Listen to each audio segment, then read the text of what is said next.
నమస్తే.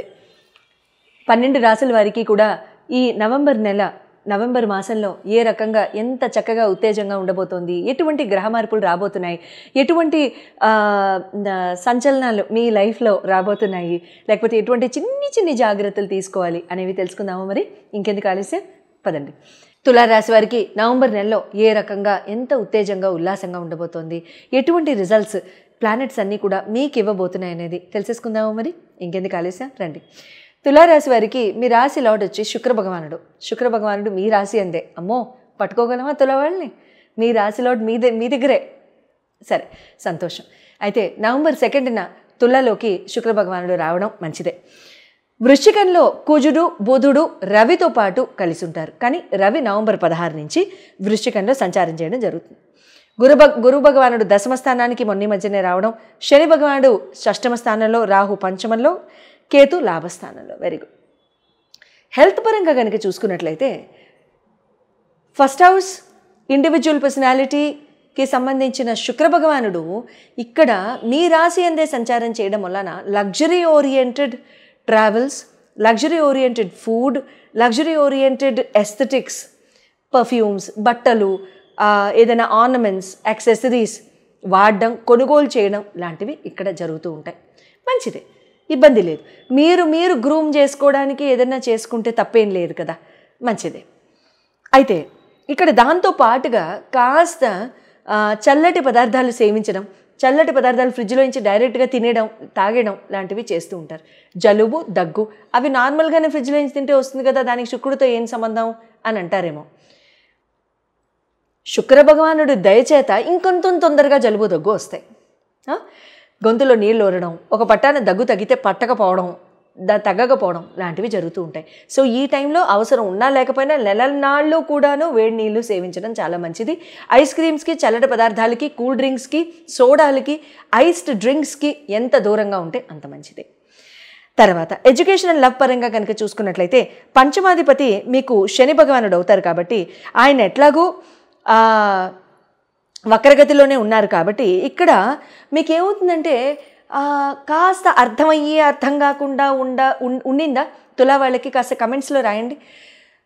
జూలై 13 తర్వాత మీ అందరికీ మీ ఎడ్యుకేషన్ పరంగా, మీ ప్రేమ వ్యవహారాల పరంగా కాస్త ఏంటి అర్థమవుతున్నట్టే అర్థం అవ్వట్లేదు, ఏంటి ముందుకెళ్ళట్లేదు, ఏంటి ఒక్కొక్కసారి మేమే ఉత్తేజంగా ఉన్నాం, ఒక్కొక్కసారి కాస్త మేమే ట్రాక్ తప్పుతున్నాం అన్నట్టుగా ఉన్నారా? అయితే అది కాస్త మీకు నవంబర్ 28 నుంచి చకచక శతాబ్ది ఎక్స్ప్రెస్ లాగా ముందుకు వెళ్ళిపోతుంది అనమాట. ఆ స్పీడ్ పట్టుకోలేము ఇంకా, అవునా?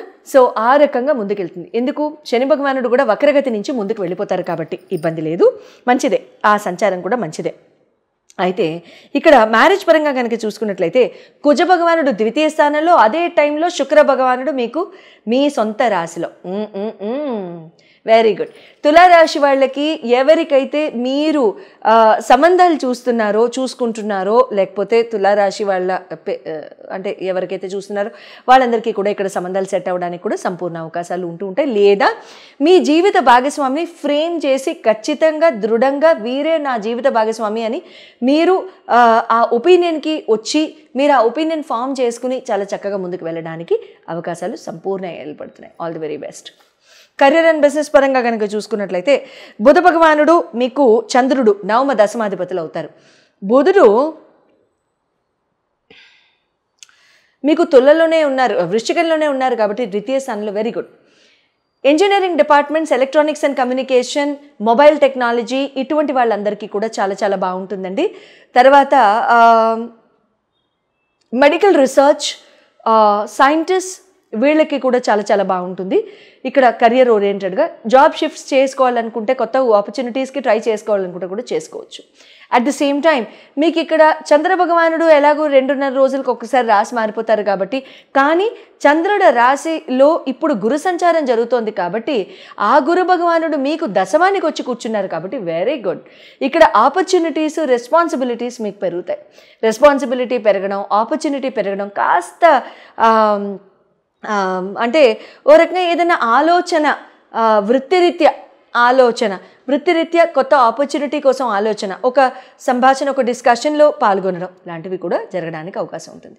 జనరిక్గా తులారాశి వారికి చెప్పాను కాబట్టి మీ జన్మతః మీ స్పెసిఫిక్గా మీ జన్మకుండల్ని విశ్లేషించి చెప్పించుకోదలుచుకుంటే ఖచ్చితంగా మీరు స్క్రీన్ మీద డిస్ప్లే చేపట్టే నంబర్స్కి కాల్ చేయొచ్చు. శుభం భూయాత్. కార్తీక మాసంలో వచ్చే సోమవారాలు, శనివారాలు, కార్తీక మాసంలో ముఖ్యంగా మనం ఈశ్వరారాధన, దామోదర ఆరాధన, తర్వాత వైష్ణవారాధన ఈక్వల్గా చేస్తూ ఉంటాం.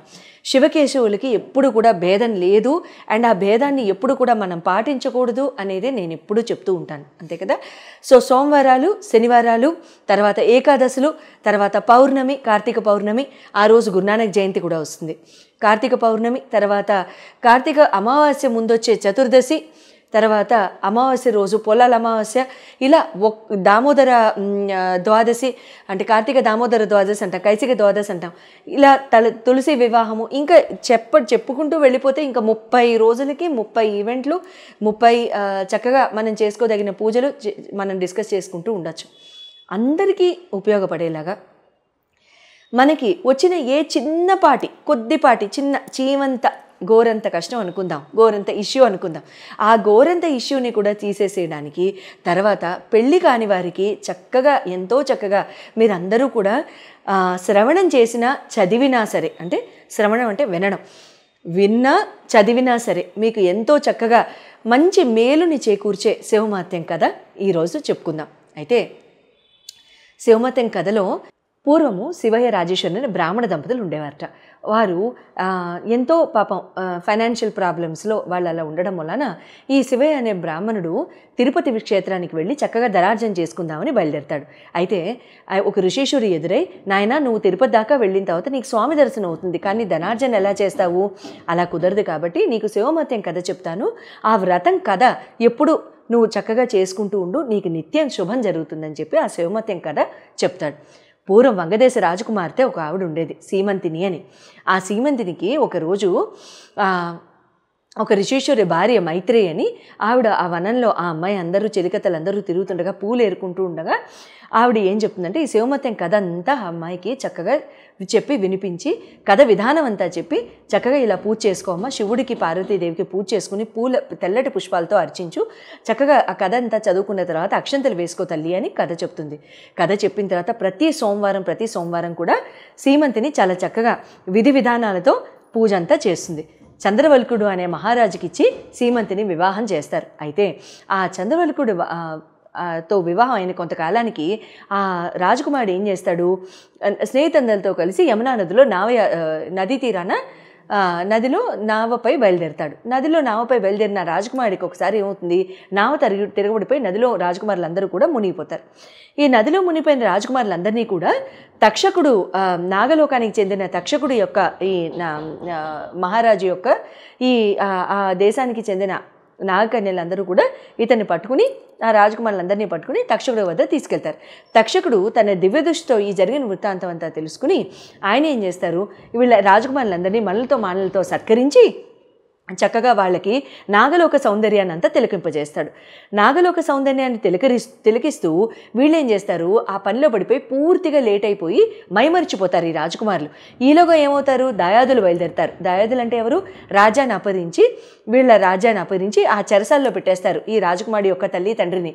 సీమంతిని కూడా పాపం అన్నీ కోల్పోయి ఆ చెలికత్తలతో నదీ స్నానానికి వెళ్ళి పాపం దిక్కుతోచిన దానిలాగా ఉంటుంది. ఒకరోజు బొట్టు కూడా లేకుండా నదీ తీరానికి వెళ్ళి అక్కడ స్నానం చేసి వస్తుంటే ఈలోగా ఈ సీమంతిని చేసిన కథకి శివుడు ప్రసన్నమై శివుడు కల్లో కనిపించి చెప్తాడు ఈ అమ్మాయికి, నాన్న నీ భర్త వస్తున్నాడు, నువ్వు భయపడకు, చక్కగా పూజ చేసుకోని. ఈలోగా రాజకుమారుడికి జ్ఞానోదయమై శివుడు దయ వల్ల తక్షకుడికి చెప్తాడు, మా వాళ్ళందరూ ఎంత ఇబ్బంది పడుతున్నారో, నేనేమో ఇక్కడే ఉండిపోయాను, నేను ఇంకా బయలుదేరుతానండి అని చెప్పి నమస్కారం చేసుకుని తక్షకుడు అమృత భాండం ఇస్తాడు.